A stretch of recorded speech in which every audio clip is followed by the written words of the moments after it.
Hi everyone, Scribbler Johnny checking in really quick. So this Acid Burn, the first novel in the Glorious Egg saga, is my very first completed novel. I had done quite a bit of writing throughout my youth and never really had the temperament to finish anything of real length. The closest I had was this another attempt at a family saga that was about a group of minotaurs living in a theocracy and sort of trying to use the novel as also a means to come to grips with my own philosophy and religious beliefs. And it never got finished because some jerk stole my satchel that had my manuscript, the printed backup copies, and the floppy disk that I had saved everything onto as well. And I will never ever go back and tell that story again because I'm too far removed from that young man who was writing it. Certain themes and ideas that were there have popped up in The Glorious Eggs and other books that I later wrote in the 21st century, so nothing of value was lost. Now, Acid Burn, as I mentioned in the explanation, was written at a time when I was feeling very bad, and I had been reading some novels by Sherilyn Kenyon, her Dark Hunter novels, and I teased her a lot. Um, I have a lot of jokes at her expense, but I also have to give her flowers because she is entertaining, and I read a whole bunch of her books, so she's doing something right. So don't come after me, Dark Hunter fans. But I also really felt like, as erotically charged as her novels were, she is bad at writing sex scenes. And the stereotype is that men can't write sex scenes. And yeah, I think just in general, because writers are nerds, they're not good at writing sex scenes. And I sort of made a vow to myself that I would do better than Sherilyn Kenyon. Whether I was successful, I will leave up to you, but I did make a choice consciously that my later novels would have the steam level toned way down. But here I am presenting to you the first draft, warts and all, of Acid Burn. And this one's really steamy, and I'm not going to edit that. So just forewarned, there's talk about genitals, cloacas, and foreskin, and it's very frankly erotic. And I understand if that is not your cup of tea. So to everyone else, I hope you enjoy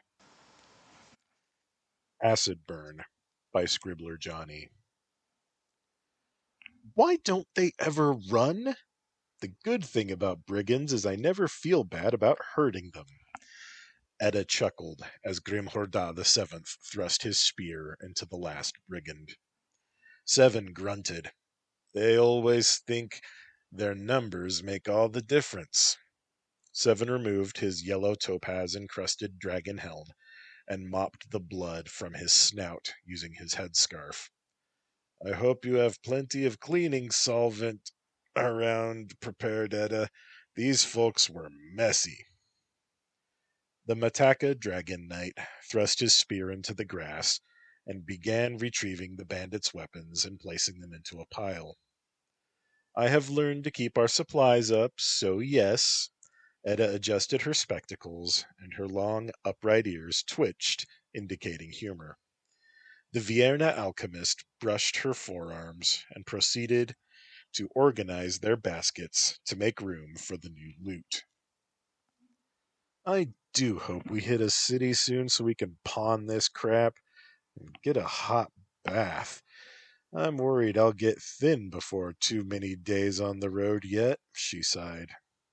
Seven didn't think she was in too much danger of that happening, looking over her large rump. Are you lusting after my plump, tender flanks again, you hungry crock? She looked at him sidelong and gave a grin. No, my lady, I am only concerned for your welfare, but I am glad to see that thou art not starving whilst in my charge, forsooth. He mocked an exaggerated bow. They both gave a laugh, and then a bandit groaned.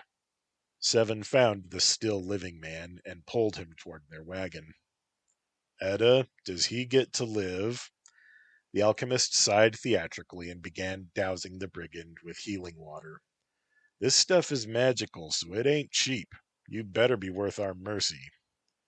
The brigand took a deep breath and coughed. The partners watched him quietly while he recovered. The human crawled to a kneeling position. Thank you for sparing me. My name is Blackjack Jimmy Spade, and I'm very sorry. One of Etta's ears drooped. Have you been nearly killed before? That sounded rehearsed. Jimmy grinned. Sure enough, lady, I'm rubbish in a fair fight.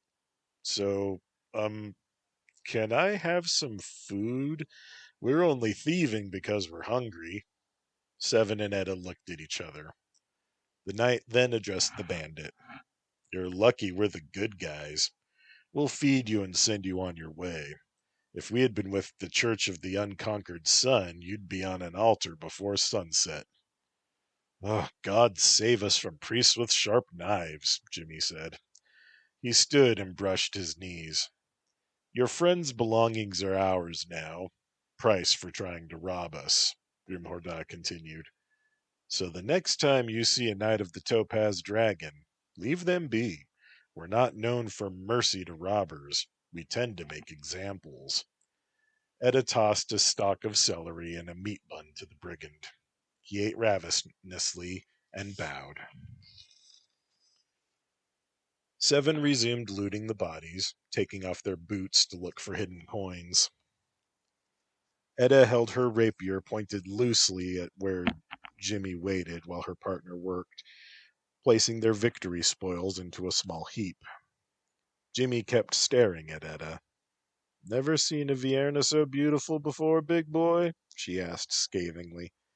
Tell the truth, I've never seen a Vienna before. I thought your people all had white hair.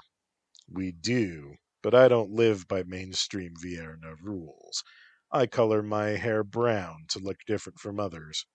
Changing my hair is pretty upsetting in itself to the matrons, so you can imagine how much I endure because of my shape as well.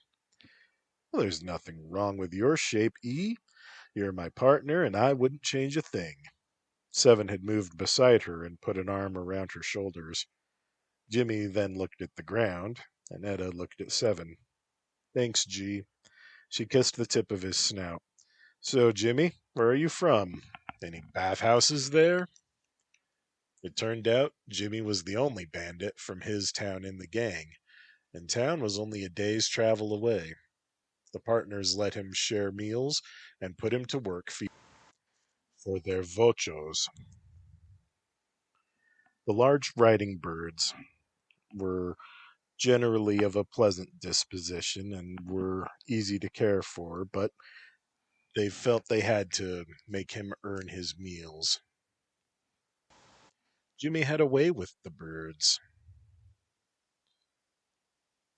Turned out that his father had been a teamster. Etta and Grimhorda shared pieces of their stories with the now reformed bandit. He promised that he would be an honest worker from there forward. To help him on that way, they gave him a few coins and two Vocho hatchlings that they had been caring for in their wagon. Seven warned him that if they heard his name in regards to crime, they would take it personally. The townsfolk welcomed the adventurers and their coins heartily. Nobody stole from them. Etta sold some medicine and some chemical fertilizer that she had in exchange for food. She generously gave some of their precious candy to some of the town's children. The people were very curious, and one teen girl asked if the two adventurers were married. They smiled and said no. That night, Etta slept in her room at an inn, and Seven slept in their wagon, just as a precaution, he'd said. She had scrubbed and brushed and was feeling good, but also feeling quite lonely. There's no reason why I can't get married. I'm smart and talented, and I can make my own way in the world. I'm not ugly, and not everyone wants a skinny wife. She thought aloud. At least she was free now. No one would tell her who to marry. The matrons and their stuffy old-fashioned views were far away at the grasslands. She chewed a candy and sat up, folding her arms over her ample bosom. I don't want to be a housewife, but I think I'd like a kid. Oh, I really like studying and experimenting and adventure too, but the loneliness of the road is rough. Maybe we can get ourselves another partner, another mammal. Seven's my best friend, but he just doesn't work the same way. She lay back down and curled up, folding her long legs under her bedding. Grimhorda the seventh dreamed. The fourth was talking to him again in his dreams. Listen, namesake, part of this traveling is for you to find a mate.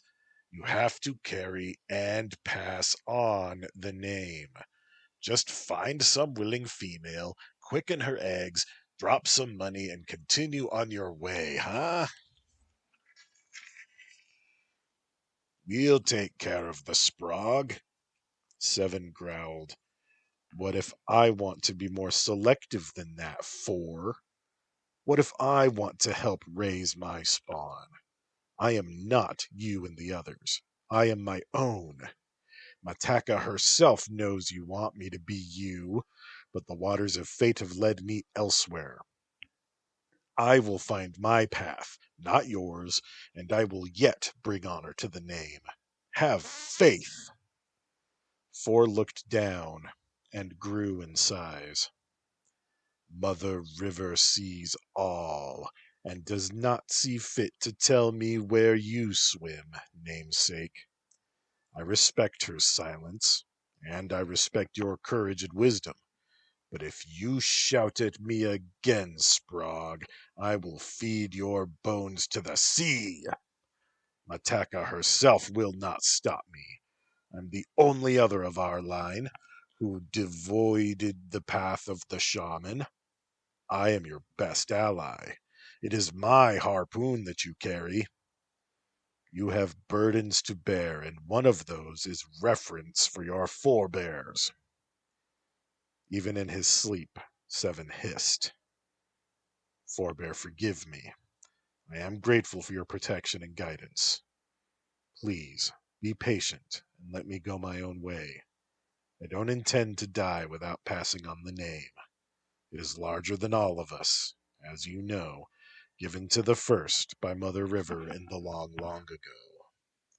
Hey, how about your bunny girl? Can she make something to help you find a good mate? Don't call her that. It's derogatory. She deserves respect. She's not some doxy, and in fact, I've never known a Vierna to choose that profession even. To answer you, I don't think alchemy works that way. I'd need a seer or a matchmaker, and I trust neither of those. Well, I didn't need help. I already quickened two clutches at your age. And I'm sorry to insult your partner. That's just what we called them in my day. For You quickened the eggs of camp followers. That is not my choice. I want a good-hearted, noble mother for my young. The second approached, holding his staff, which was adorned with feathers. The two bowed to their elder. Namesakes, I would that you hear me.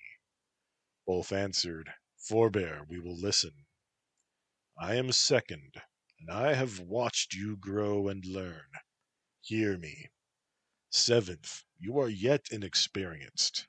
Being selective is good. One must plant their seeds with care. Tossing them to the wind is careless and ultimately harmful. I will help you to know when you have found her. Another thing, I will help you to find a dragon's whisker spear. You will need it. I have seen you and your fat Vienna fighting a mighty demon. I did not see you win. I did not see you die either. I did see her become wounded. More I cannot say. Forbear, she is not my Vienna. We're partners. We made a sacred oath. How was she wounded in your vision? Mother River silences me on that. One must not know too much about one's fate, or else our choices lose their power. Seven woke, and the wagon was already lit by the sun. Etta was wrapped around him. Are you warm enough to wake up yet? Yeah, I'm ready to move. Did you bring breakfast? She playfully said, Close your eyes and open that big mouth of yours, and I'll give you a surprise. He complied and received something. She tossed another piece when he opened his mouth up again, with his eyes still closed, and she gave his chest a tickle. He gulped the meat and wondered why she was so, well, cuddly today. Did the ancestors bother your sleep? He nodded at her. What do you think about adding to our partnership? He sat up and held her hand. You think we need more? We have a good thing going. More people, more stress, less money. I know, but I need another mammal. You're a great partner, but you are different. I feel lonely for the company of warm-blooded people, and you have difficulty relating to me sometimes. You're doing better, you really are, but... He looked down. You're lonely, huh? Okay, we'll try to find some good partners. And we're also going to find a dragon's whisker. Dragons have whiskers? Some do, but that's beside the point. A dragon's whisker is a magical spear. You have a magical spear. And a magic harpoon. Yes, but, well, have you ever heard of Holy Avengers? No. In all those books you read. And no. Suffice to say, a dragon's whisker spear is the must-have for a dragon knight. Well, okay, but don't get me killed, all right? I won't let you die. You're my beloved partner. You really love me? I mean, can you feel love? That hurt. Cold-blooded doesn't mean no feelings. Just because we don't have live births or cuddling does not mean that we don't love our families or have real friendships. We show our affection through practical means, not gestures of affection for their own sake. I show my love for you by feeding you, defending you, and killing your enemies. Now, where's the rest of my breakfast? They planned and discussed the sort of skills that they would want in a partner. Magic was always useful, but so was a good warrior. Also, if three were good, four were better. A bend mage would be nice for versatility. Maybe a Templar or Paladin or a monk or a summoner. The possibilities were many. So they decided to just put out a posting and see who came a calling once they got to a big enough city. Neither of them mentioned that they thought of a partner who would be a good romantic pick. Seven let a piece of candy sit on his tongue as he looked at the human woman who was sitting at their table. Etta spoke first. What is your profession? I'm called a monk. Are you very experienced? And do you work well as part of a team? I am very experienced. Get out of my way and watch the enemy fall. We need team players. Thank you. Have a nice day. The human woman grunted and left. I didn't like how she smelled anyway, like whale oil. Etta giggled at him. I thought there was something off too, actually. Seven swallowed his candy, and then a human man, wearing robes and a hat that looked like it had a horn growing out of his forehead. Seven addressed him. What is your profession? I'm a summoner. Like the hat? Etta smiled at him. Do you have a specialty? Oh no, I'm a universalist. I want to master summoning all kinds of ions. Are you very experienced? Are you able to work as part of a team? Well, I have a lot to learn, but I've mastered some combative, protective, and healing magics. I have experience with fighting clans. I fought alongside Clan Nutsy for 5 seasons in the fighting leagues. Seven nodded. My cousin fought for Nutsy. Do you know Sitis Ka? Sitis is a very brave Bonga warrior and defender. I know him. Etta asked, Your name? Chips Ravenhome. Last question. It will be only the three of us for now, but we plan to add a fourth later. Are you amenable to splitting the wages 4 ways? Sure, if the person's right. Do we have a leader, or are we all equal partners? We're equal partners, but we tend to yield to specialty. I am an alchemist, and he is a dragoon, knight of the Order of the Topaz Dragon. I'm Etta Moondancer. My partner is Grimhorda the Seventh. We call him Seven. You're welcome if you're available immediately. Chips just extended his hand. They each took his hand in turn. Welcome aboard, Chips. I promise to help you with your goals. Etta promised. Chip kept finding himself looking at Etta's chest, but she didn't mind. Mammals are like that. Etta started walking around more while they waited and practicing with her sword. She wanted to slim down some. And it is known that Vienna can breed with humans, leading to some crude jokes about promiscuity, but culturally those jokes were far from the reality of things, as most Vienna tend to be conservative and of marrying minds. But leggy ladies who dress to allow themselves freedom of movement and having differing notions of what modesty counts for are going to attract leers. Around this part of the world, most folks never see a Vienna man. Never in their lives. Etta also took to practicing her throwing and using her sling. Seven relished getting to spar with her.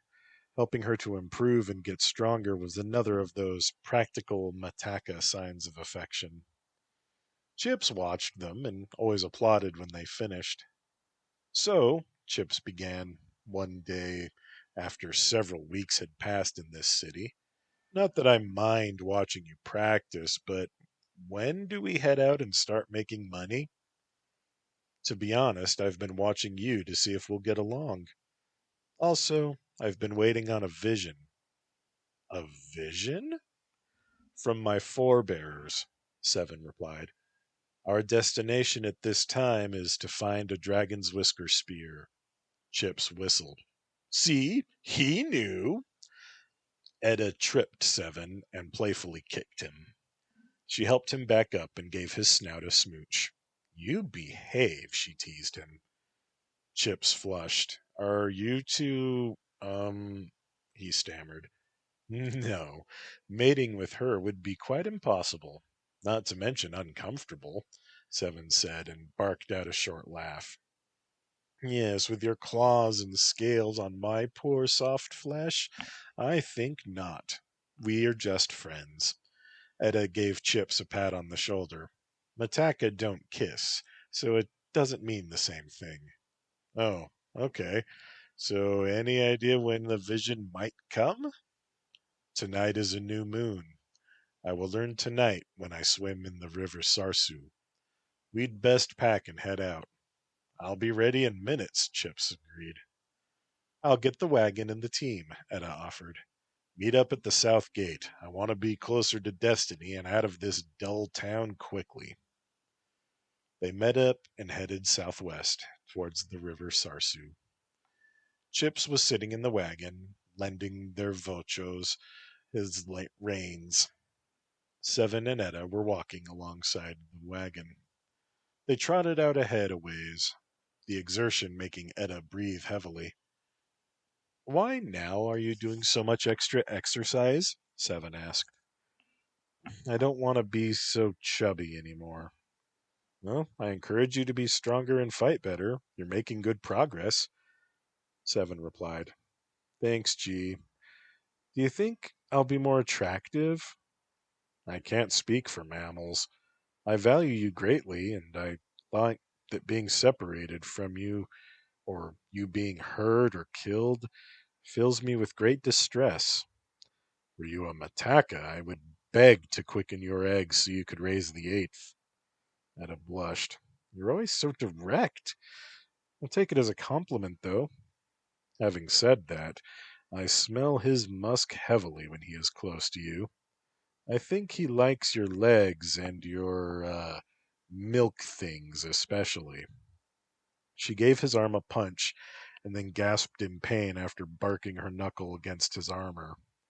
You just mind your manners when you talk about my body. I smell your musk, too, when he is close to you. Do you think he would make a good mate? Well, humans and Vienna are compatible, if that's what you mean. Oh, look out. I think I smell goblin. Seven interrupted her and leaped high into the air, calling upon the dragon spirit to carry him upward. He did see them. They were fighting against a knight of the green dragon. The greens and the topaz have a powerful rivalry. He landed softly. Move quickly straight ahead. A knight needs aid. And then Seven leaped forward again, almost flying. Etta ran back to the wagon and jumped heavily into the seat, grabbing some vials and bottles. She felt her dress slip, exposing her thighs. Eyes forward, big boy. My eyes are forward. I'm watching for trouble. She fixed her dress and her satchel and her sling.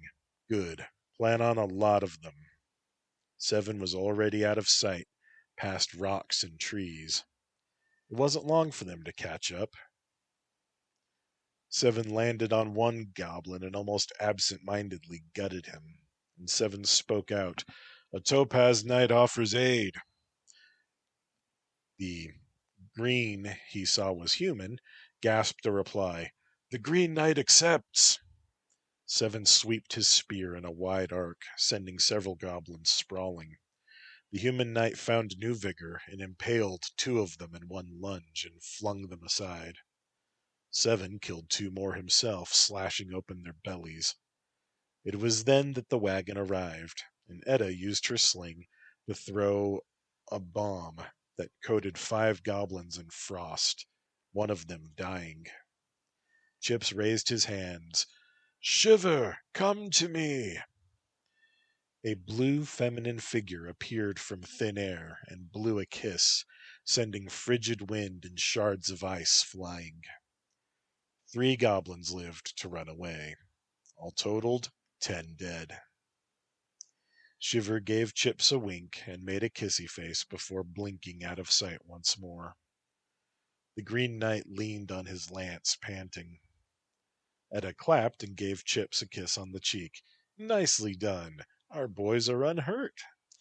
Chips blushed. Yeah, Shiver's a pro. Seven proffered a canteen. The other knight nodded and took a few swallows before passing it back. You have my thanks, he said. You're welcome. I couldn't let a knight go unassisted. Rivalries aside, we're still dragoons. Too true. Shall we have a duel on the morrow? Agreed. Noon? Agreed. They killed my horse. I think they planned on eating us. Maybe. I'll help you carry your supplies to our wagon. My name is Grimhorda the Seventh. He gave a salute. The other returned the salute. My name is Galen Washoe. Again, thank you. Etta had already begun unstrapping the saddle and the horse's barding. Ah, your bunny slag was a good help too, Galen said admiringly. All three companions stiffened. Seven spoke first. You'll be wanting to apologize to my partner, Sir Knight. She's neither bunny nor slag. He spat the word. Galen Washoe begs your pardon for my uncouth words, milady. Etta nodded. You did just survive a desperate fight. I'll forgive your rough manner. Please remember that I am a lady, Sir Knight. Galen nodded. Chip stood tall, keeping watch while they worked. It's a shame. She deserves better. Her name was Chestnut, Galen said over his fallen steed. Chip spoke up. I can bury her and pay you for the labor. Chips nodded. Step back, please. He raised his arms and called out, Grome, come to me and move the earth. And a figure that looked like a massive dwarf pulled up from the earth and then lay over the horse, burying her under the mass of dirt and vanishing. Impressive. What do you say to 10 gold? Fair. Galen paid, and they made their way together to the river. Over the evening meal, Galen regaled them with tales of his exploits, waving his arms and boasting loudly. Later, Seven stripped down to his loincloth and slipped into the waters of the Sarsu, almost without a sound. He sank down and sat upon the bed, meditating below the water, opening his mind to inspiration from Mother River. And he began to see images of tunnels and a hill massive and rocky. Then he saw the spear. It was held by a statue that he recognized as Soames, Mataka hero and knight of the Gold Dragon. Seven wondered if Soames had used that spear himself while alive. And he also saw the bones of a dragon surrounding the statue. Then a new vision. A black-feathered vocho soaring through the air and landing by a tree surrounded by gigantic mushrooms. He saw the surface of a turbulent river, gleaming in prismatic ripples and rapids. And there a pair of crocodile eyes watched him placidly. Surely Mataka herself. He was seeing the streams of fate. Mother, he spoke reverently. Grimhorda. She spoke from the waters themselves. Thank you, Mother. Don't thank me, Spawn. I haven't really helped you. But I will watch you. Fate is not kind, and neither am I. My eyes see all.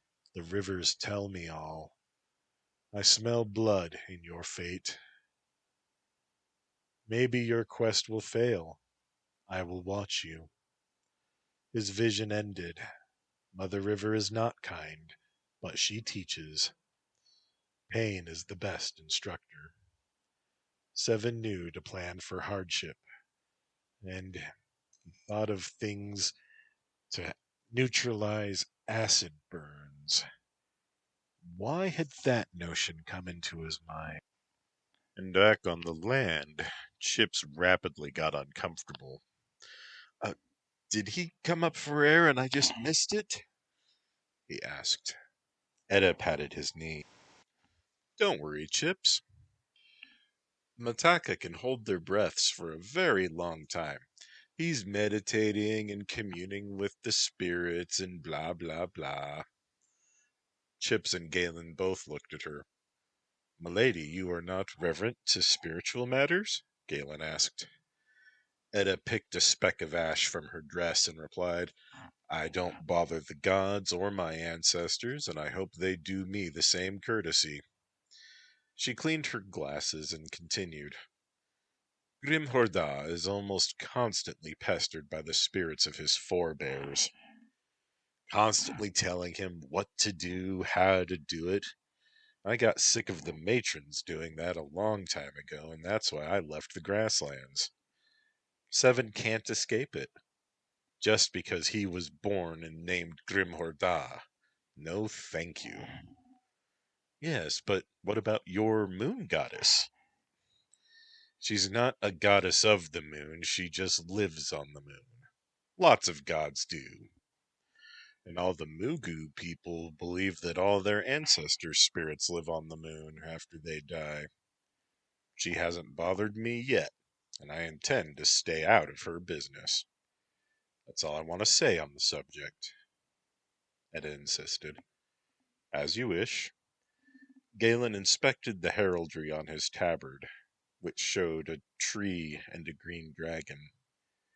I hope you won't hold it against me when I trounce your friend tomorrow. Chips laughed and then apologized.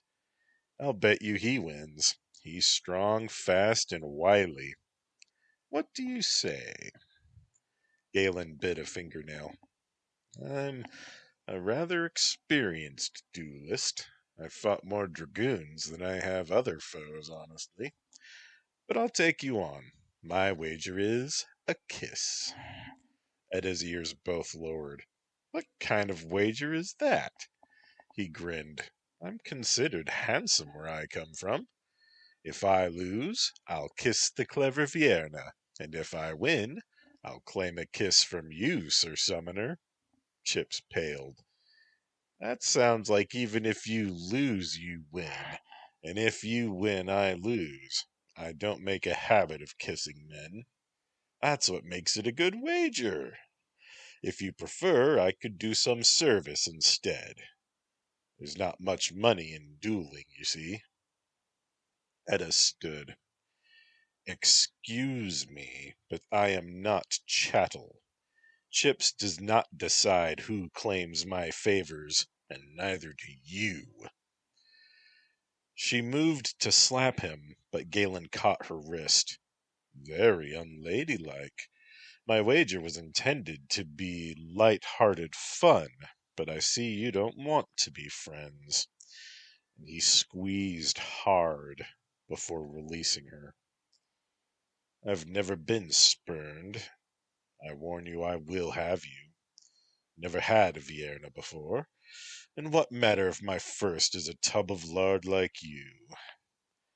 He then grabbed her and forced a kiss, holding her as she struggled. Chips pushed him away. Galen backhanded the mage, sending him falling into the fire. He shoved Etta away as well. I'll return for my duel and my prizes. Both of you. Seven had surfaced from the river in time to see the shoving. Oh no, Galen Washoe. You stay right where you are. Etta doused the flames on Chips's robes with water from her cook pot. Is this how the Order of the Green Dragon treats their benefactors? Seven demanded. Just a spot of fun that got out of hand, bit misinterpreted. A faux pas, Galen said and preened while stepping away from the campfire. My friends attacked, and it is merely a misstep? Do you expect me to accept that? A social miscue? A misunderstanding? A comedy of errors? Do you want to settle this now that you are wet and cold? Or shall we keep our engagement like gentlemen? Etta sputtered with fury. You appeal to gentlemanly ethics now, after threatening to rape me and pushing Chips into a fire? You're mad. Seven, let me burn his balls off. Seven raised his hand in a placating gesture. Your ploy to make this into a feud duel is successful. We duel to the death at noon. Stay where we can see you until then. If you try to sneak off, you will die." Galen smirked and bowed, and then turned to his bedroll.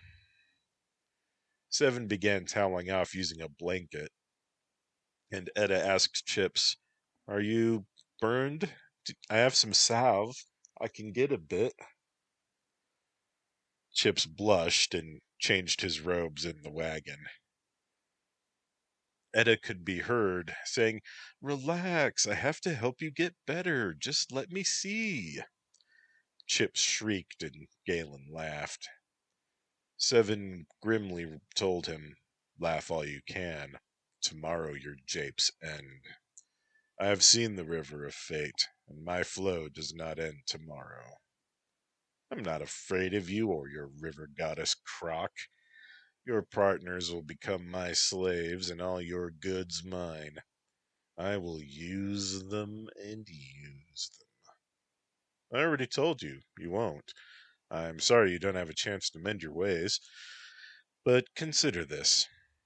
The tears and the blood of those you have hurt will count against you when you meet your gods. I suggest you use tonight to pray." Galen scoffed at this. Chips gingerly climbed out of the wagon, looking quite sheepish, and Etta called out, "Thank you for your custom, sir. Etta's medicine wagon is always open." Her laughter was musical, and she placed a candy into Chip's hand. "It's not like I'm the first woman to see your pants down, is it?" Chips looked away, and his blush grew furious. "Oh," which caused her to blush as well. "Chips, don't be embarrassed. I didn't mean anything by it." He shook his head. "First watch is mine. Me and Cerberus." Chips then called Cerberus, and a three-headed hound stepped out of the fire. "Try another jest, funny boy," Chips growled at Galen. Seven nodded at Chips. 4 hours or until you get drowsy." The Topaz Knight gave a final look at the Green Knight, and then climbed under his blankets inside the wagon. Etta kissed the top of Galen's head. "You will never taste these sweet leaps again, you filth. Savor it," she said, full of scorn. "I'd never take you. I'd maim you horribly if you tried again. Meant it about your balls. I've got a vial of acid just for you. Sweet dreams." She climbed in beside Seven and pulled into his blankets, like always. "I don't think there's any candy sweet enough to get him out of my mouth." "I'm sorry, E. Greens tend to be scoundrels, but I didn't think he was like that. Maybe kisses from someone you love are the antidote." "Antidote? Aren't I the apothecary around here?" "Maybe you're right. Come here, big boy." Her ears twitched and she giggled, kissing his shoulder all over. Seven laughed softly. "If it helps, you can kiss me all night. I don't mind." "Do you want that? Do you want me to kiss you, Grimhorda?" He rolled over. I don't do the kissy stuff. I just don't work that way. I don't want you to feel rejected. I've said it before. I wouldn't change anything about you, even your squishiness. If you want to kiss me, kiss as much as you want, but it won't make me stop being a Mataka and start being a Vierna. I love you. I can only love you in my way. I wish I could be the partner you need to tell you that you're sexually desirable and beautiful and to kiss you, but I'm not that." And a tear crept out of his eye. "Gee!" Etta kissed him hard on his cheek. "Don't cry for me. Holy Mother, you're crying. You can cry?"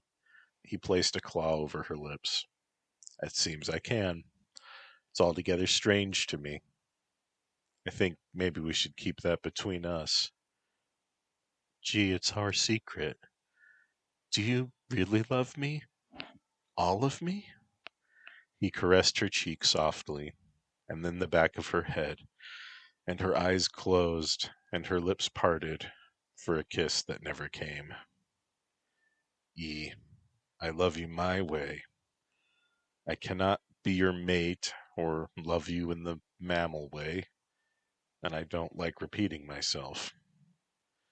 I will be your partner until one of us dies, and then I will swim to whatever afterlife awaits you after we are both dead. Etta began to weep. You're my best friend, G. I'll try to deserve you. Please keep touching me like that. She kissed his neck and sobbed quietly. He stroked her back until she slept. He could smell that her heat period was coming, but he didn't comment on it. Neither did she speak another word. Grimhorda the Seventh shed 2 more tears, and there in the spirit world 5 forebears groaned in fear. Chips yawned and noticed Galen was snoring. He climbed quietly into the blankets in the back of the wagon. Seven, it's your turn, and he yawned again. Seven carefully climbed into the chill night and stoked the fire and wrapped a blanket around his shoulders, cradling his spear. He chose to pray. Mother, grant my partner comfort and peace. Let her forgive my inadequacies.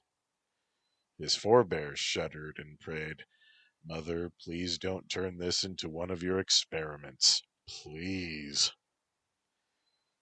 In the wagon, Etta sleepily cradled her partner, nestled and engulfing him in her soft embrace, and she let out a soft coo. Chips was noticeably shorter than Etta, and stirred, putting his arm around her and burying his face into her soft belly.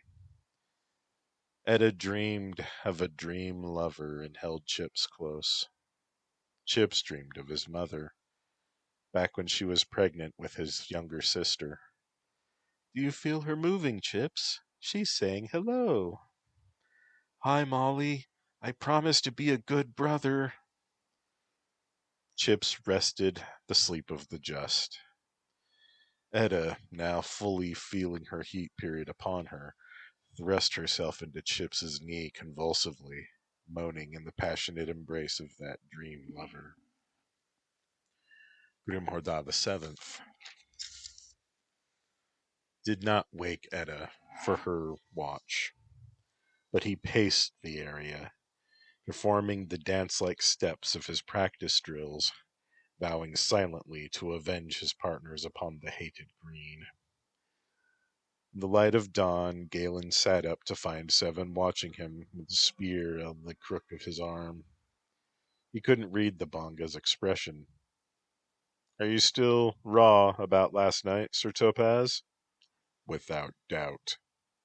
Ah. In the wagon, Etta felt a warm body next to her. In her half-sleep, she cooed and pulled him in for a kiss filled with passion, and then fully awoke. Chips! She hissed. I'm sorry. I had this dream, and Chips smiled dreamily. Well, that's the sweetest awakening I ever had. Don't apologize. We're all not quite ourselves until we fully wake, right? Right. Excuse me, can you get some water ready for oatmeal? I need a quick dip to wake up. Oh, sure. They awkwardly disentangled, and Chips grabbed the bag of oatmeal and some apples, and began making preparations for breakfast. Etta changed into her bathing suit and grabbed a robe and towels. She was quite self-conscious of how her bathing suit clinged, and knew that the men might stare. She had to wash up to get her scent out of the way so it wouldn't cause issues. She cursed her nature that included a time of heat. The matrons mock me, I'm sure. And the mother herself, too. I'll not give them the satisfaction of seeing me ashamed. I am an adult, and I'm going for a swim before breakfast. I will not be the subject of derision. She stepped out with her robe and towels in hand and carefully padded to where Seven stood. She whispered, "You are in for it later, Sir Knight, leaving me to sleep in the arms of you and to wake up in the arms of another." He looked at her. "I'm sorry. Thought it would be fine. You're warm-blooded, he's warm-blooded." She growled and stepped away to leave her burdens upon a rock while Galen leered. Chips was slicing apples and putting them into the heating water. "Mind your manners, Galen, or I might not let you duel my partner." He spoke without looking at the knight. Galen yawned. "You're nothing without your ions, so don't threaten me, boy. You're nothing against them, so don't push me." Chips poured the oatmeal into the pot and stirred, still not looking at the man. Etta shivered in the chill morning water and lowered herself deeper and cleaned herself. "I hope more awkwardness doesn't arise," she thought. "Only 4 more days. Better to explain to Seven that only he can share my bed for those remaining nights. I'm not ready to do that with Chips. I need someone who loves me, not just a warm body. So the cold body of my partner Seven will be best." Her body adjusted to the water, and she heard Chips call out that breakfast was ready. She strode to the bank, wondering just how deep the river was, and if they would need to cross it before their journey was over. They ate in relative silence, with Galen making gagging noises as Seven poured his oatmeal down his throat. "Just because you don't have awesome jaws like mine is no cause for jealousy, mammal." His partners laughed at Seven's wit. Galen Washoe only scowled. Seven began to boil more water, leaving the oatmeal dregs in the pot and adding salted beef in as well. Dressed in her bathrobe with a towel around her hair, Etta said, "Careful, Galen. You're in danger of us starting to like you." "Speak for yourself, E.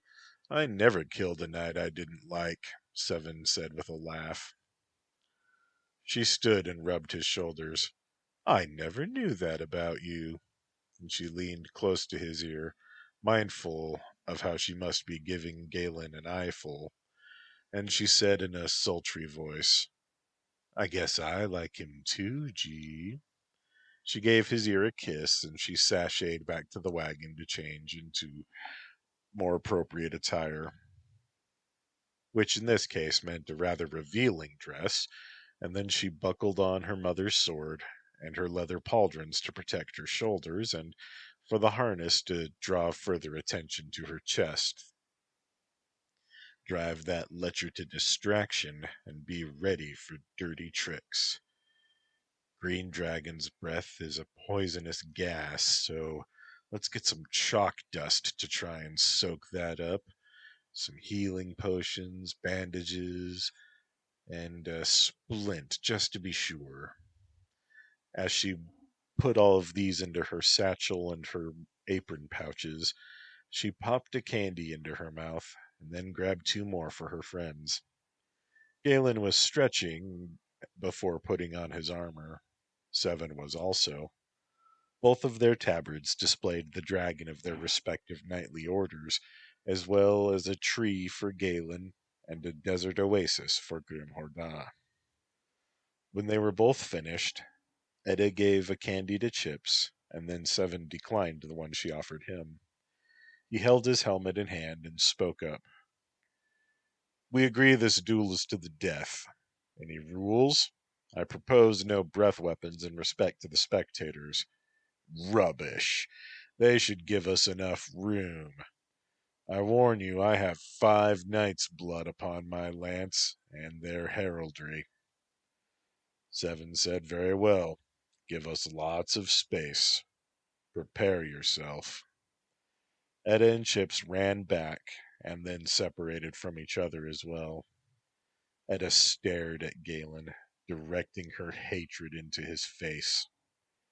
Chips murmured a quick prayer to Ishtar. Galen donned his helm and saluted, his lance held level. Seven thought, he fights a lot of duels, so don't fight like a dragoon. He donned his dragon helm, and he saluted as well, holding his spear low. After a moment, Etta called out, "Begin!" Galen leaped forward, his lance ready to stab high. Seven rolled forward and struck with the butt of his spear at Galen's groin. Galen fell and rolled away. "Bet you think you're clever," he shouted as he rolled to his feet. He then charged, his lance at chest level. Seven then leapt high and threw his spear, sinking it into his shoulder and pinning him to the ground. Seven glided forward with spectral wings glowing behind him, landing beside the fallen knight. Galen thrust one-handed, but Grimhorda disarmed him contemptuously, dropping the lance behind him. He looked down at his struggling foe. "Any last words?" Galen took a deep breath, and Seven did too. Galen screamed, "Die!" and unleashed his poisonous breath. Seven was waiting for this, and unleashed his first, the scorching, drying desert wind that is the breath of the topaz dragon. The poison died in Galen's mouth, and his face shriveled, desiccating in the fury of the topaz knight's lethal attack.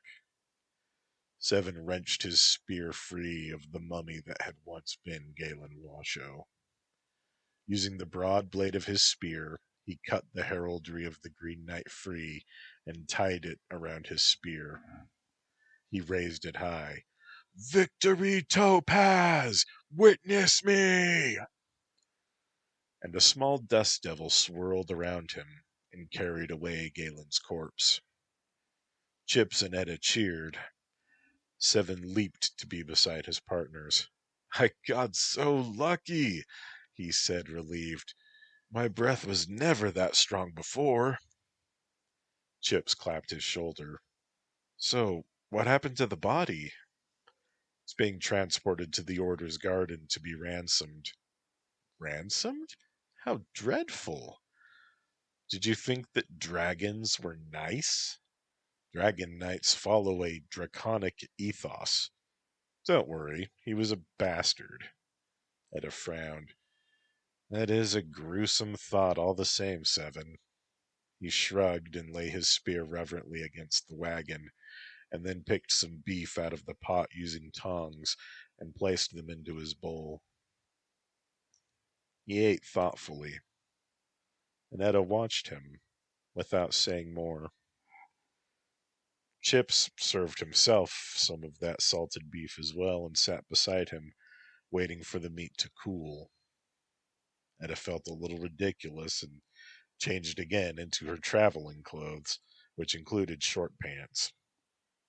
They ransomed their dead foes? Does every knighthood do that? Where does that money go?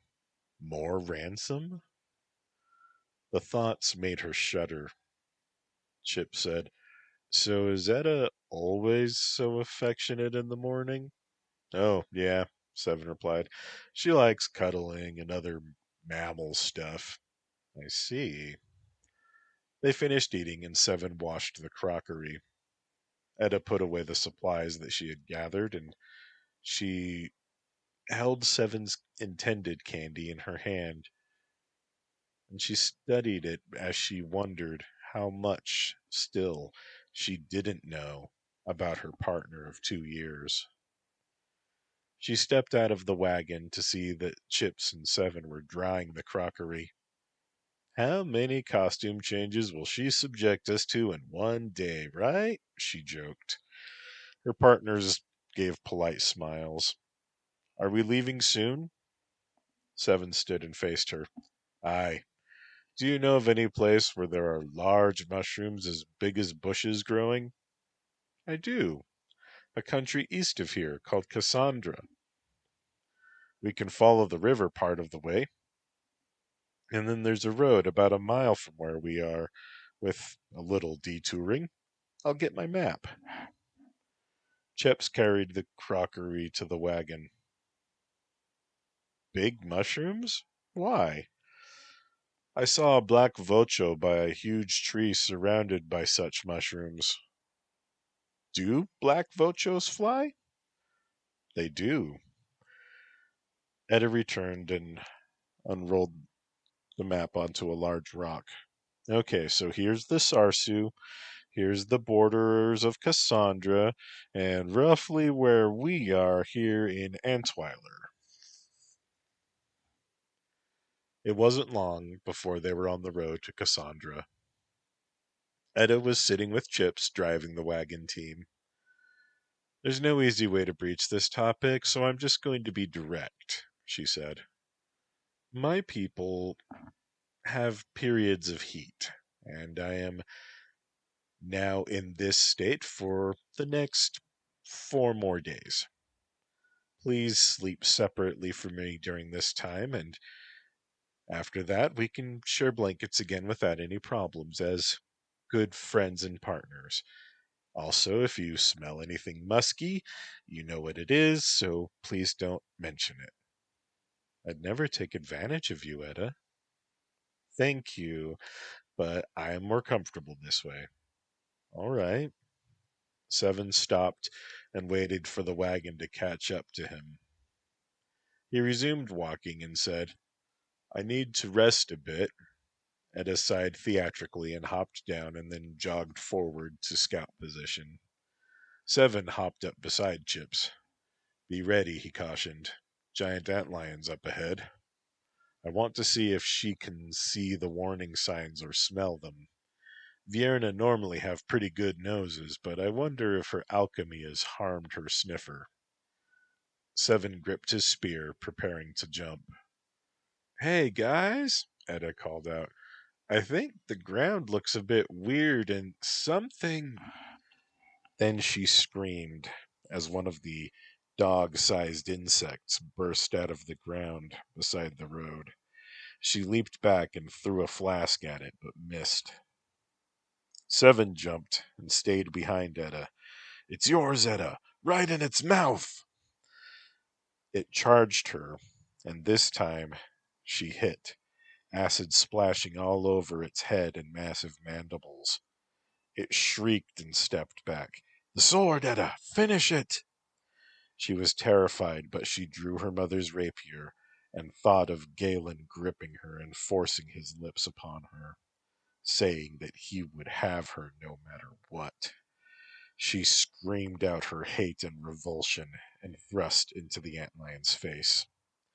She withdrew and stabbed again into its bulbous abdomen. It collapsed, twitching. She screamed again as she pulled her sword free. 3 more burst upward, and they charged. Seven said, One for me! And he ran and impaled the lead insect.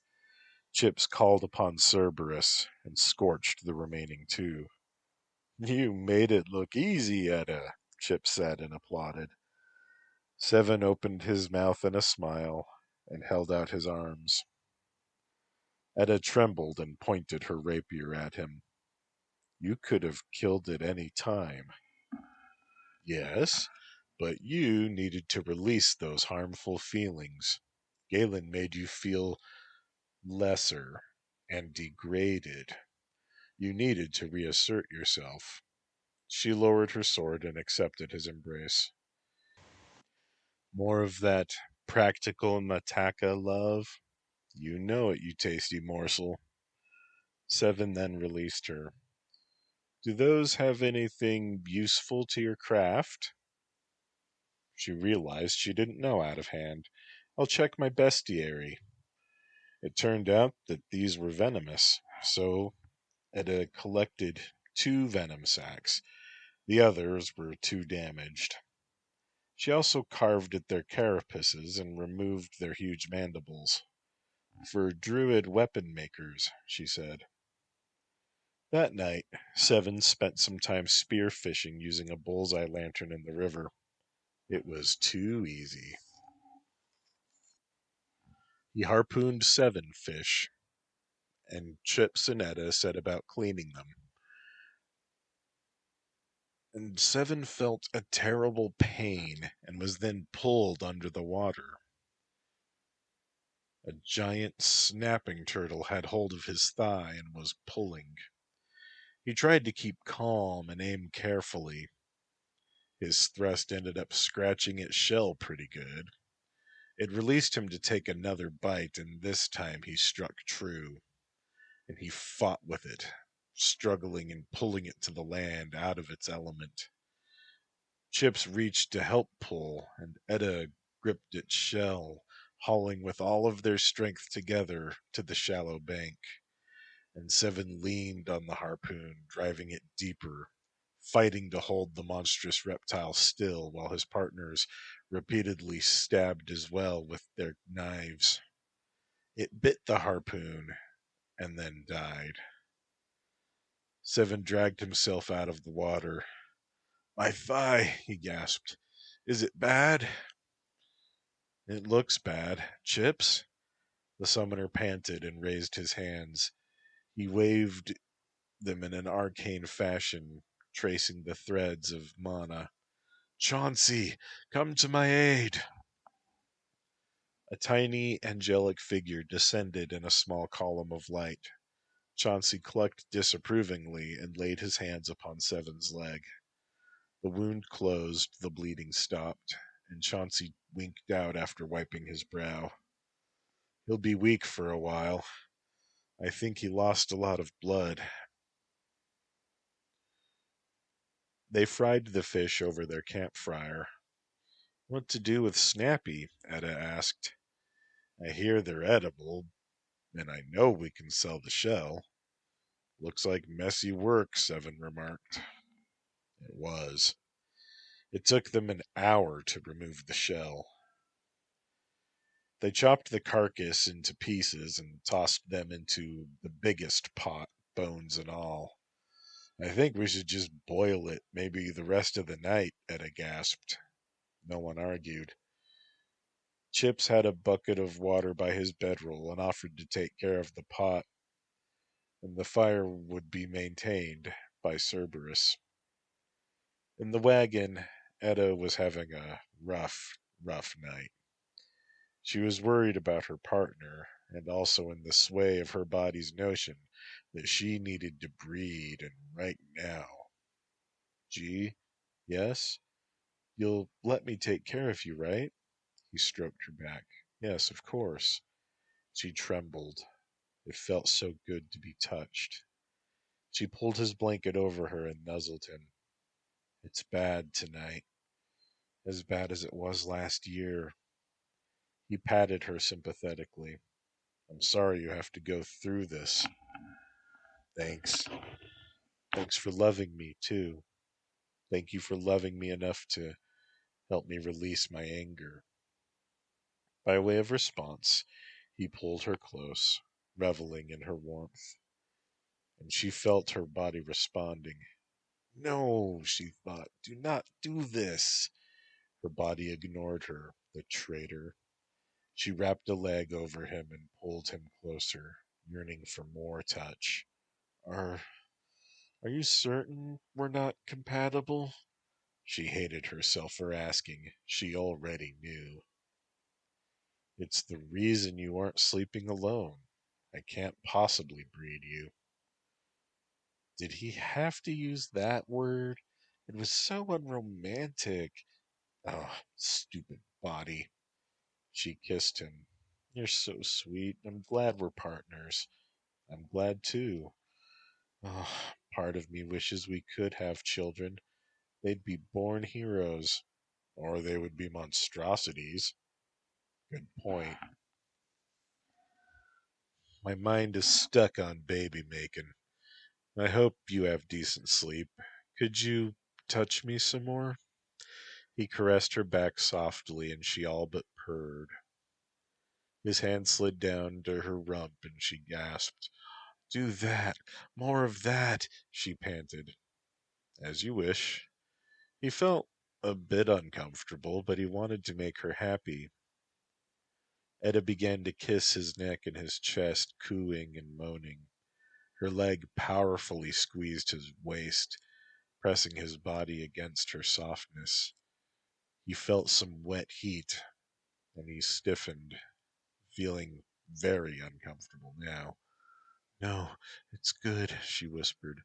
This is really nice. Please don't pull away. I need you, G. He relaxed. Are you loving me your way? He whispered. Yes, this is almost exactly what I need. I need touch and closeness and the knowledge that I matter to you, that you love me. Oh, touch my leg some more. He stroked her thigh now, where it was wrapped around him, and he held her against him, slipping his other arm under her side and cupping the back of her head, holding her cheek to cheek. She gently bit his ear. Gee, you're so wonderful. She shuddered with pleasure and kissed his ear and neck. He made a rumbling sound in his throat. You're beautiful and intelligent and brave and strong. I'm so thankful you're my partner. I love you. She stroked his back and kissed him hard. I love you so much, Grimhorda. I don't even mind your scales. He laughed. Oh, I'm relieved that my scales don't offend you. Etta laughed too. Should I take off my nightgown so I can rub your scales all over me to show how unbothered I am?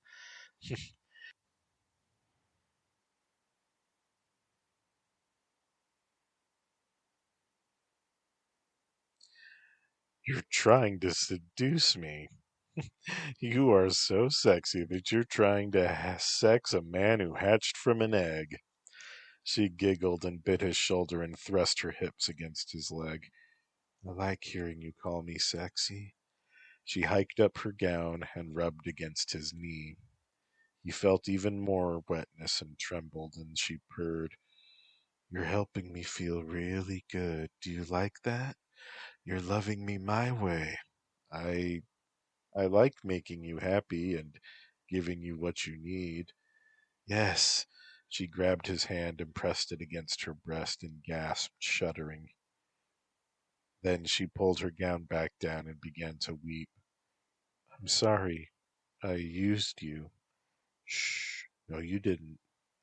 I know what I did. I loved you your way. My sexy partner who loves me back. Thank you. I promise not to be awkward about it. All the same, her sleep was troubled, but every time she woke, her partner was with her, holding her. She fell back to sleep with ease each time. Seven spent the night being berated by his forebears until the first silenced them all. He had rarely addressed Seven before. Namesake, are you in love with that Vienna? Seven hesitated. Yes, forebear. I want to be with her forever. Will you pass the name to good, healthy spawn? Yes. The matter is settled. I loved a Naga. What happened? His brothers killed him. I avenged him. I advise you to avoid Naga. Our name may still be cursed by them. The second through the seventh, Grimhorda, were speechless, and then two spoke. You never told me you loved another man. It wasn't your business. I told you how to be a good shaman, not who to love. After that, the fourth began instructing Seven on the finer points of mounted combat. Chips woke up early from Cerberus yipping at him. He looked around and didn't see anything, and he called out, Cerberus is agitated, but I don't see anything. Etta jerked awake and clumsily disentangled, grabbing her satchel and jumping to the ground tensely. She sniffed and squinted. Seven, bring my specs, please. Chips added some more water to the pot. Oh. He complied with her request, rubbing the sleep from his eyes. Do you smell anything amiss? No. Cerberus was looking at the road ahead. Seven came out holding at his spectacles and his spear. She took her spectacles and thanked him, and saw he was wearing only his loincloth. He was cold in the morning, feeling sluggish already. He pulled a headscarf out of his pack and a robe to cover himself quickly. Are you cold too, Etta? You look cold, Chip said, staring. She looked at him with some anger. Stop staring at my chest, Chips. She grabbed a shawl, just as they could see 4 Vienna women coming down the road towards them. She groaned and placed her satchel back in the wagon. The oncoming Vienna waved, and the partners waved back. 2 of the strangers were carrying bows. One carried a staff, and one wore a rapier. The sword wielder was also wearing the wide-brimmed red hat that was the trademark of bend mages. They were versatile spellcasters who used elemental attacks and some healing spells, while also devoting themselves to fencing. That division of their studies also meant that they wouldn't really master any of their chosen crafts. The staff wielder was wearing white robes with a matching cowl and red trim, marking her as a mend mage, who focused on healing and protecting spells. One of the archers was wearing a buckskin dress, and the other a black felt dress with a veil under her eyes. Etta's self-consciousness became obvious as she looked down and drew her shawl close in the presence of the more slender women. Chip spoke up. Hail, ladies! We are traveling to Cassandra. Are you coming from there by any chance? The bend mage addressed Etta. We indeed are coming from Cassandra. Cousin, why are you traveling in your condition? You should be at home with the matrons. No matter, we'll care for you. Chip stammered and Seven coughed.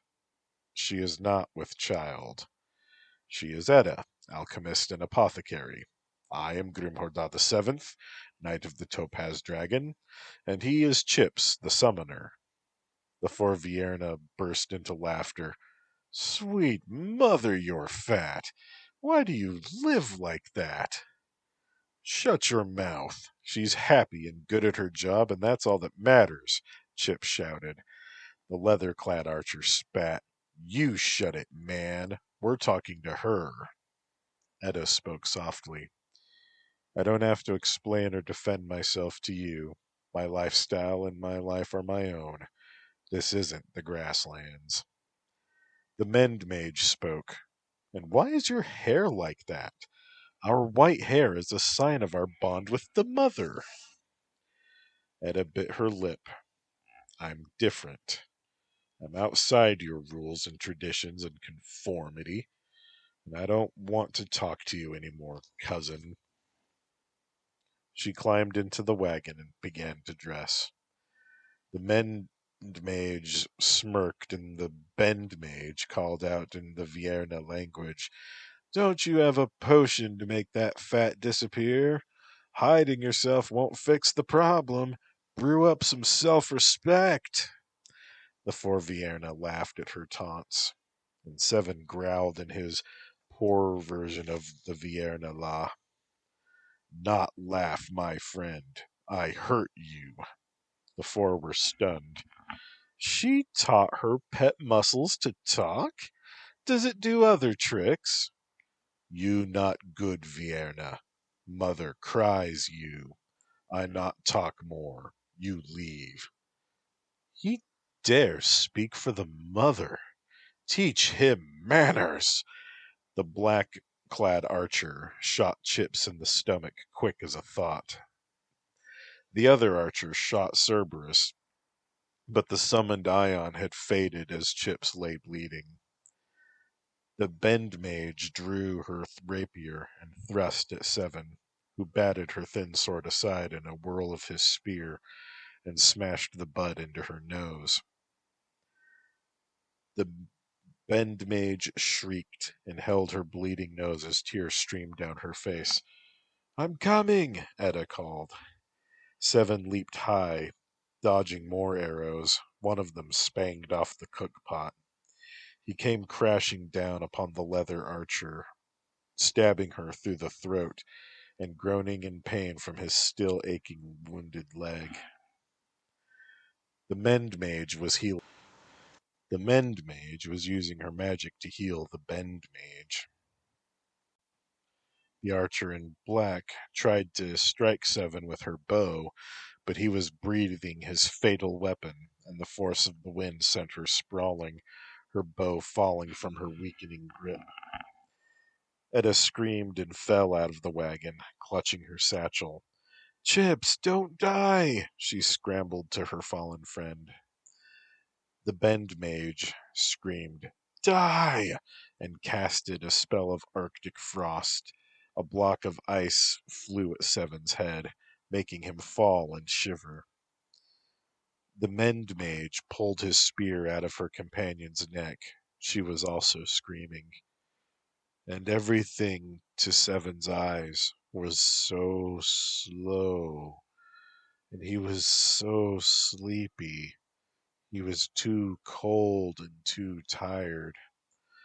The veiled archer in black was writhing, trying to drink from her water skin, desperately dehydrated. He heard Etta grunting with effort and shouting then, and then searing heat washed over him, scorching his clothes and his black, but also reviving him from torpor. He swept his tail and whirled to a crouching position, facing the Vierna mages.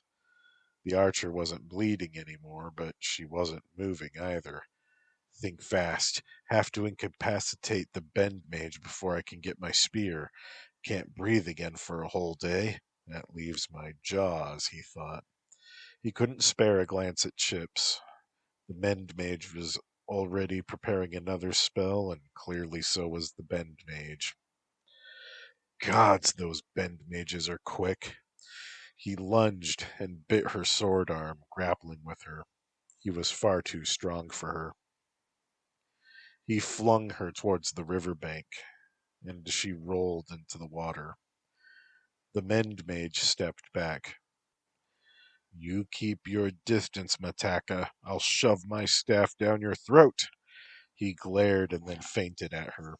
She screamed in fear. "Tend to your veiled friend. She'll need water and powerful healing. Then leave." He retrieved his spear and shouldered past her. Etta was helping Chips to sit. "Thought we lost you," he said to the mage. Chips smiled weakly up at him.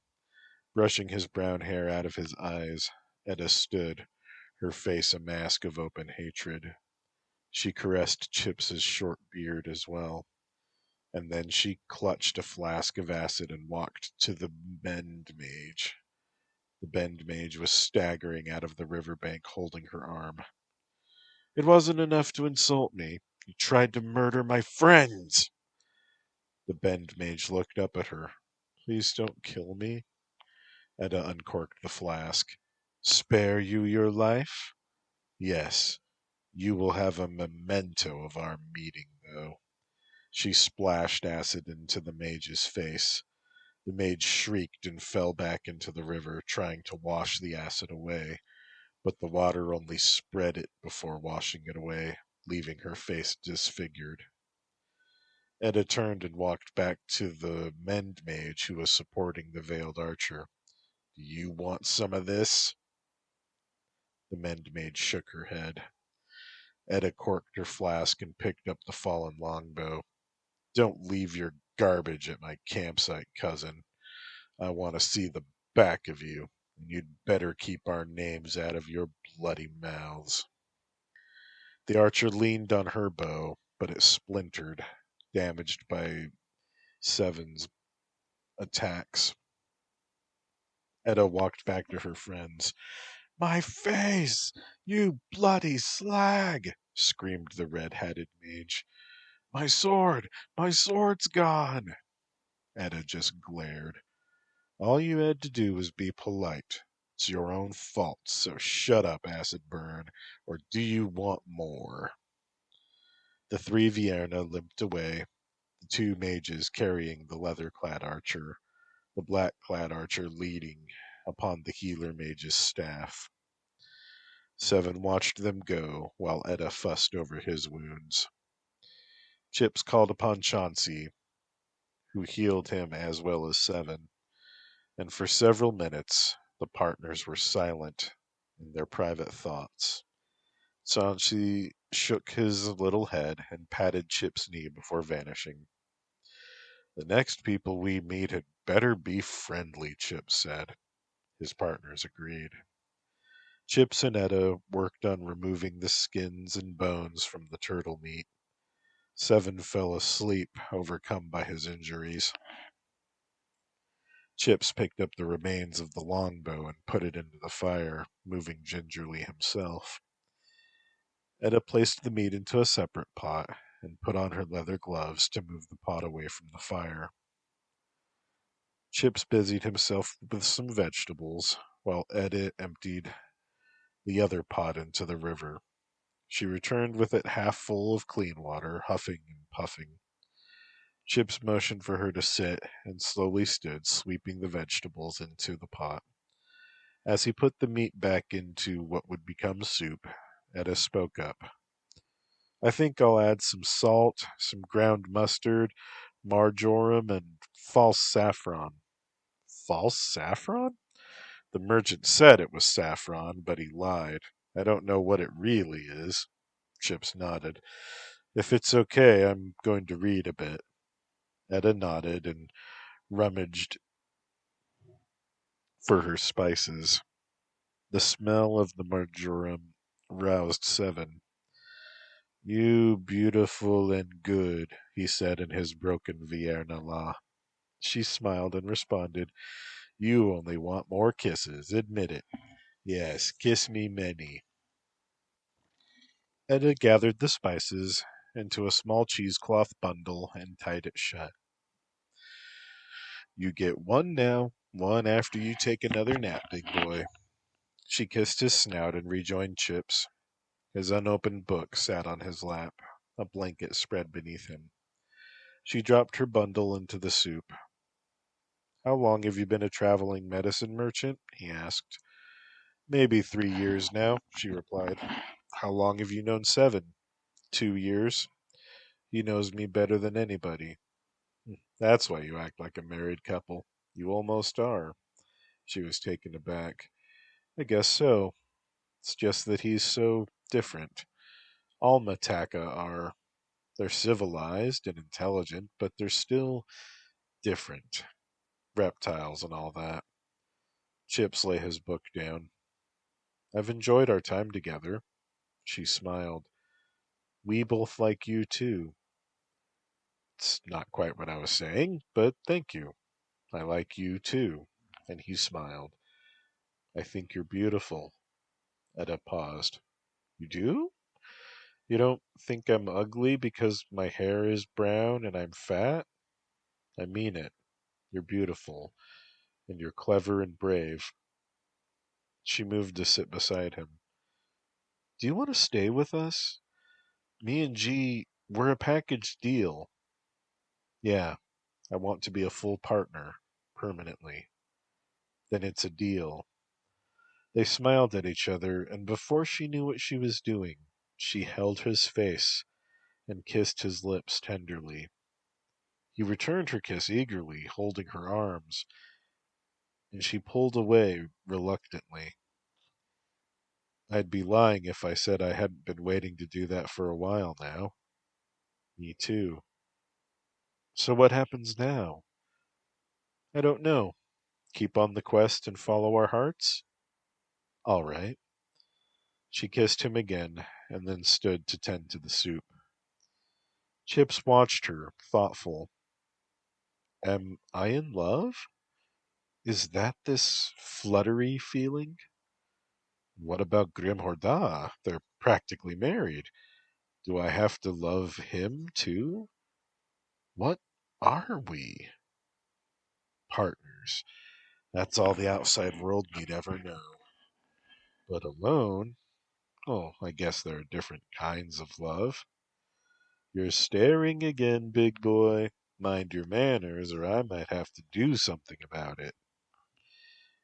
He picked his book up and opened it to the place he had marked, setting aside the ribbon that he used as a bookmark. Question. Do I have to kiss seven too? She laughed at that. Not unless you want to. He doesn't really kiss, remember? Right. Does this mean you'll sleep with all of us together tonight? No, Seven's back is too hurt to have all of us together in the wagon, and it's getting close to autumn, and oh no, big boy, I would attack you and take advantage. Not until two more nights pass. I understand. Don't feel rejected, Chips. I just want to be sure that things are right, and with all the chemicals in my body making me crazy, it wouldn't be right, would it? I guess not. You're cute, Chips, and a dear. I want you to know that I respect you. Thanks. He couldn't help but feel rejected. Intellectually, he agreed with her completely, but he wanted to be with her, and he wanted to make love to her. Later, later, he decided when it was right, she will she would tell him. And he studied about storm ions, the Garuda lightning birds. He imagined what it would be like, a thunderstorm to call upon one and bond with it.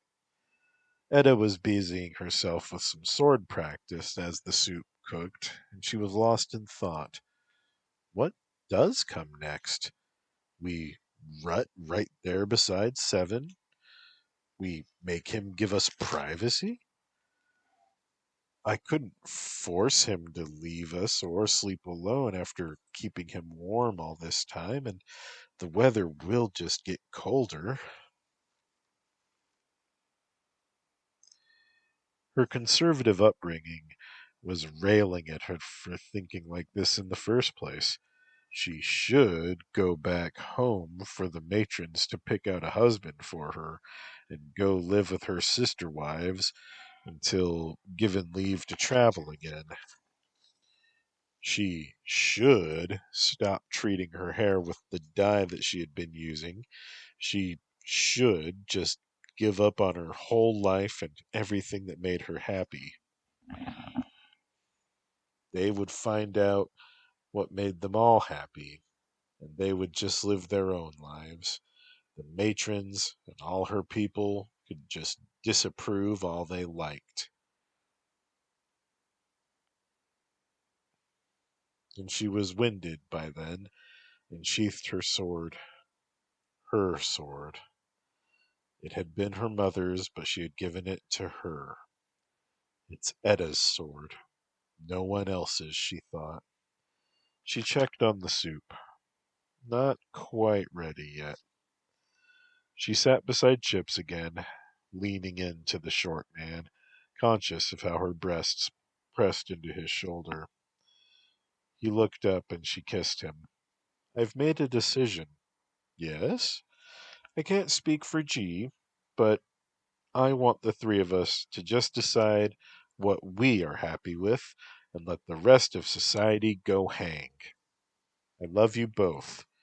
My people are polygamous, so I'm perfectly happy with the idea of having two men in my life. Two husbands sharing? Why not? We share other things. Why not love? G doesn't do kissing, and so that part can be just you and I. And we already live together, so where's the problem? Chips pondered. E, G, and C. Sounds like a lazy storyteller made up our tale. They laughed together, and he embraced her. His face was engulfed by her bosom. I think we can make it work. Chips fed the Vochos and let them run loose for a bit with scarves tied on their necks, flapping. Seven called out, I'm sorry, but it hurts very much. Can you give me some more salve? Etta gave the soup another stir. Be right there. As she applied the healing salve gently, she asked, Will you shed, do you think? He replied, Almost certainly. The skin around the burns will dry and die, leaving all new skin when it's done healing. Sorry we don't have any more of that healing water. We should have made more after, or, well, we'll buy more after we sell all our junk, and then I'll distill that antlion venom into something that the shady types will pay big coin for, and we can turn that turtle shell into a good profit as well. Look, we should rest, and we'll continue traveling tomorrow. There's a city called Leanie's Mill due east, and there are Mugu merchants going to be everywhere there. He sighed in relief. I'm sorry those Vienna were horrid. Me too. I don't like seeing that cruel part of myself. Well, I took my nap. Can I have that kiss now? Are you starting to like them? I know what they mean to you, and so, yes, I like it when you kiss me. She happily obliged. Let's get you dressed for lunch, then.